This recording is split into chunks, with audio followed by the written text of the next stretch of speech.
Yeah, hi, I'm George Harris from the Raven Age, and I play lead and rhythm guitar. Sweet, sweet. So you're in Melbourne at the moment, George. You're loving Australia? Yeah. Really enjoying Australia so far. Got a day off in Melbourne today. Next show is in Adelaide and then Perth, and then we head off. But no, yeah.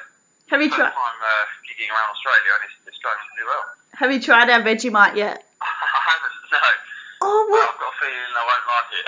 Oh, nah. You have to. You can't come to Australia and not try Vegemite. Now look. Okay, alright, I'll give it a go. Thank you. Do it for me. So before Raven Age, what were you doing? Like, have you always kind of wanted to be in this metal band, or like, were you planning on, I don't know, going to college, becoming a doctor? I've always kind of, I always liked the idea. I've always been into music. I've always played in bands since I was young. You know, I played in a band with my mates at school when I was 13, 14. I joined another band. I was actually playing the bass in a different band, a sort of different style of music. From the age of like 16 to 19. But I didn't really start writing music until I was around sort of 18. I didn't really know that, this is what I actually wanted to pursue, because I was just sort of, playing, just sort of jamming along, doing it for fun. Yeah. It wasn't until then that I realised I kind of, I actually could, possibly do it as a career, hopefully.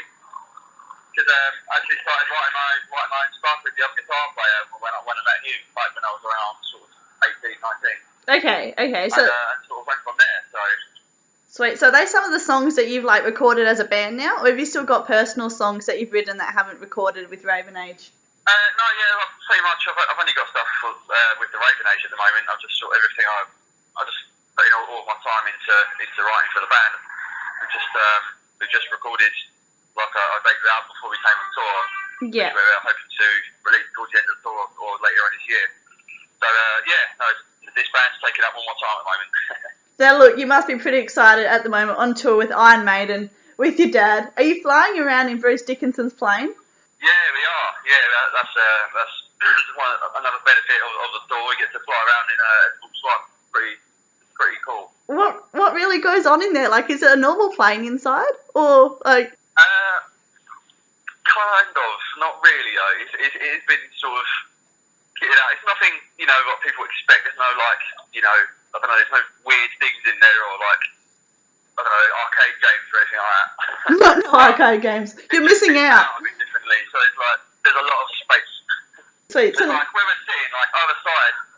Usually where there's a load of seats in the middle, like a row of 4 seats in the middle, there's nothing there. There's a great big communal area where people sort of hang around and talk and stuff like that. So there is room for arcade games. Well, yeah, there probably is. Actually, but they're just not on there. You should complain. Now look, when you released your self-titled EP 2014, it went to #1 on the Amazon Hot New Releases chart, hit 16 on the top 100 bestsellers in rock and metal. That is absolutely crazy. How did you feel when you found that out? I was totally shocked. I mean, one of the boys found it online and showed it to us. I just couldn't believe it. I mean, we self-released it. We didn't really have any PR behind it or anything like that. So it was kind of just selling some EPs at gigs and stuff like that. And I had no idea how well it was doing online. So when I first saw it, I was just absolutely amazed. It's crazy, really. Yeah. Really good. Hey, look, you guys, you're a heavy metal band. Your dad influenced the sound that you guys produced. Like, obviously, you weren't going to come out as a bluegrass country band. I guess not. I don't know. I've never really got sort of pushed into the metal genre.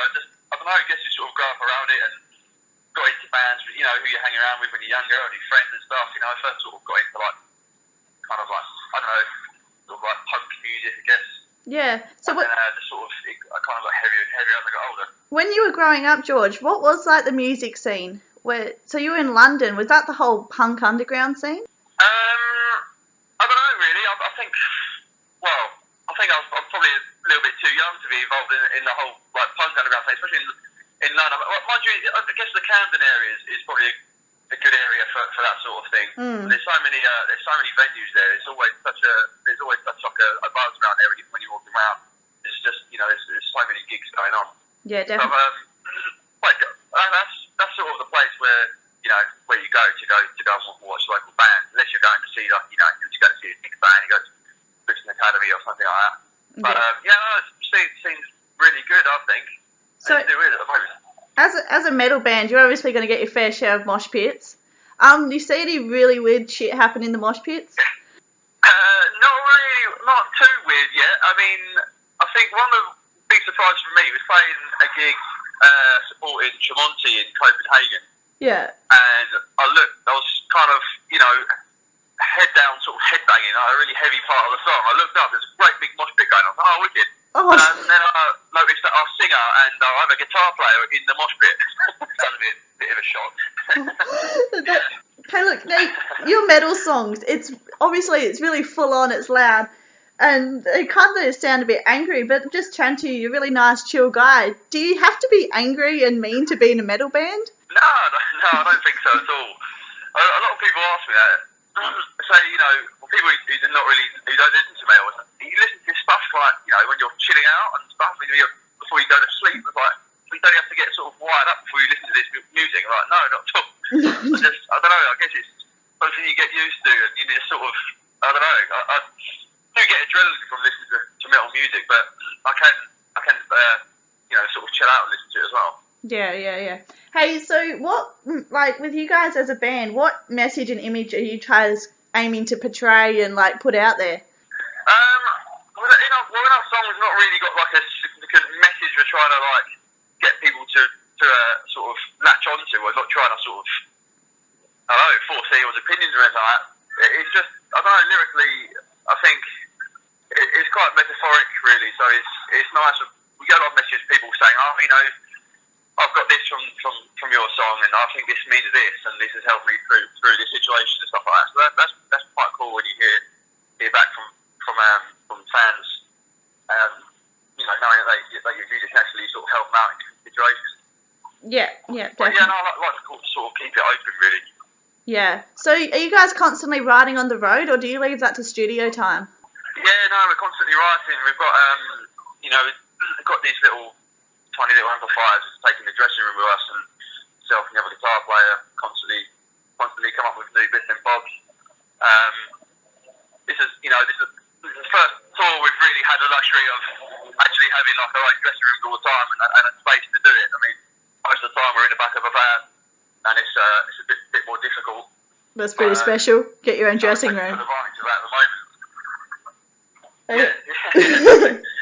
So look, George, I've noticed you've got some tattoos. Have any of your tattoos got a bit of funny meaning behind them you want to share? Not really, no. I mean, I've only got one. I've got one sleeve on my right arm, which is I got when I think I got it done when I was 21, and I just wanted wanted to get some tattoos. So, and I knew a guy who is local, so I found some things. I found some. Actually, for this story, I found a picture of it in a tattoo magazine. Yeah. I liked, and then I lost the magazine for about a year, and then it turns out my mate had stolen it and taken it round to some girl's house at this uni, and then she found it and then gave it back to me. So about a year later, I thought, I've got to get this tattoo now. You don't have a choice. That's a cool story, yeah. Sweet. Yeah, exactly. So look, George, you would have done your fair share of interviews. I've just asked you a heap of questions. Is there anything that you guys really ever want to say that you don't get the chance to in interviews? I'd say no. I think a lot of people sort of judge our band based on the fact that I'm, my dad's son. Yeah. Or listening to music. What I will say is just listen to the band first, make your judgments after that, rather than having a preconception about it. Sometimes it puts people a sort of bad seed in people's minds, and they just kind of don't like the idea of it. Sort of just have a weird thing about us before you give us a chance. So I'd say just sort of, I don't know. Forget about all that. Just listen to the band and then make your mind up. Yeah, definitely. Well, thank you so much for chatting with us. You're looking forward to the gig in Adelaide? Yeah, really looking forward to it. Yeah, loving the Australian shows at the moment. So looking forward to the next two. Sweet. Hey, look, thanks so much for chatting to me, George. No problem. I'll see you Thursday. See you later.